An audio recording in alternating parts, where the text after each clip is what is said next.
This is a really big question. It's a really broad question as well. Um,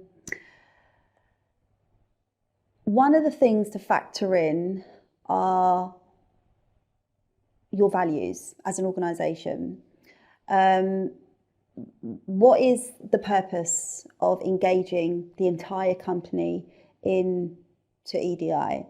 I think the reality is not everybody in the company will be on board. That's just a fact. There'll be people that embrace it. There'll be people that are really passionate about it.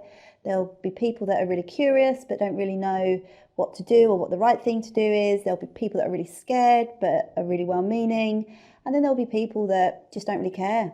They don't see the value in it. They think that it's got nothing to do with them. And then there'll be people that are resistant to it, and they're actively blocking any progress or any change.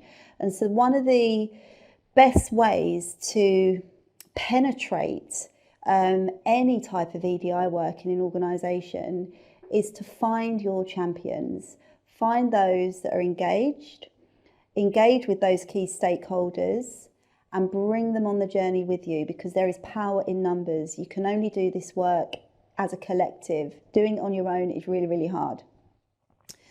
So engage with your values, link your objectives back to your values as an organisation.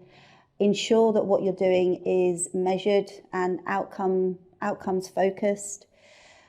There are so many different ways to influence as well. There's no one size fits all. Do you know who your audience is? Are you able to adapt and tailor your approach so that you're speaking to the right people in their terms and in their language? And I would also say to avoid engaging with those who are really resistant to ED&I. Sometimes we can be talking into our own echo chambers, and that's not useful.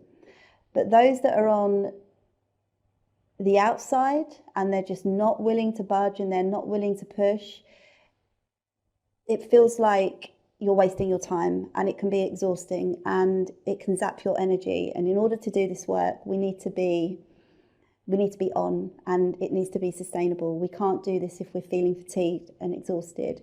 So be strategic about it and place your efforts and your energy into those people that are in the middle. It's called the movable middle. They're not quite there yet, but they're open. And it's very likely that you can bring them on the journey with you. So just bear in mind that it's very unlikely every single person in the organisation will be on board. But senior leadership teams should be on board. There should be a top-down, bottom-up approach to any of this work. So they're really your key players. And it's just a continued, sustained effort. Just keep going, and always link it back to your values as an organisation.